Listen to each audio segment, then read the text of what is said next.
Untuk huruf ain. A. Untuk huruf hamzah. A. Ai, au. Cuba. A. Ai. Au. Baik.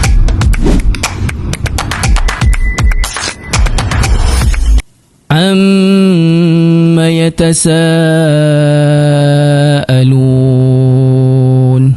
Tengok pada ayat yang pertama surah An-Naba. Kalimah yang pertama dimulakan dengan huruf ain tadi. Kebiasaan berlaku yang saya jumpa lah. Pelajar-pelajar ni tertukar antara huruf ain dengan huruf apa? Hamzah. Betul lah. Dua huruf ni memang kadang-kadang dia tahu tapi tersasul. Huruf ain dan huruf hamzah. Sebab apa? Kedua-dua huruf ni makhrajnya berdekatan. Untuk huruf ain dan huruf hamzah, kedua-dua keluar daripada rongga kerongkong. Cuma tahapnya tu berbeza. Untuk huruf ain di tengah rongga kerongkong. A, ai, au. Cuba. A, ai, au. Baik. Manakala untuk huruf hamzah kerongkong juga, tapi dia keluar di bahagian pangkal kerongkong. Bawah sekali. Lepas je suara kita. A, i, u. Cuba.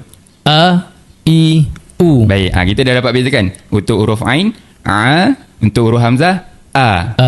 Untuk huruf ain, A. untuk huruf hamzah, A. baik, kalau dekat ayat ni dia adalah huruf ain, maka ain yang berbaris atas bunyinya a. Dapat sesuatu? Komen Alhamdulillah dan kongsikan kepada seseorang.